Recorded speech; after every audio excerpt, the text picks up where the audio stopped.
Tell me a little bit about what you were envisioning for your customers. What did you want that experience to be?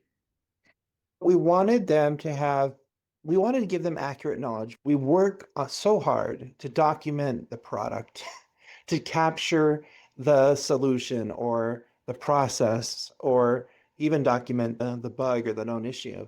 And frankly, we'll talk about some numbers here in a second. Customers just weren't searching anymore.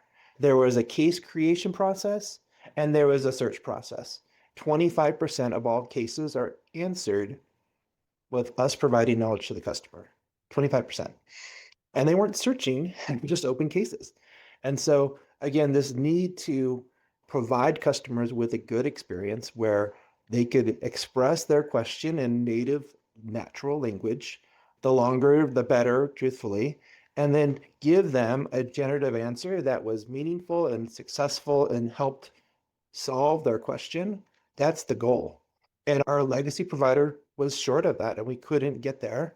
And that's why we got excited about SupportLogic and what Serial's been doing with Precision RAG. So, did you decide early on when you knew those numbers, were you going to go after that 25%? Or what did you say you were going to prioritize for these precise answers? Was there a set of cases, a set of issues? How did you make that determination? Again, from our world, we need to just create like a business justification, right? So we looked at 50,000 cases, and then we started looking how many were opened online, and we started coming into the ROI calculation. And we decided that if 3% of customers could search and find their answer, that we would deflect those cases. Those would cases where the customer got their answer. It was a natural, meaningful experience.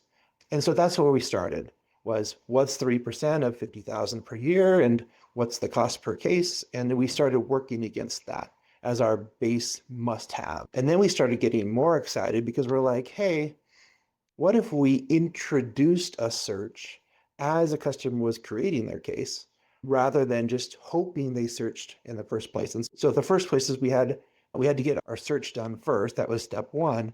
And step two is now how do we modify the customer case creation path to capture the customer's question or problem and then automate a search and then actually calculate the deflection, right? Not just this fuzzy math of these many searches means maybe these many cases weren't created, but actually measuring and capturing that value to the business, saying we are saving ourselves 500 cases a month.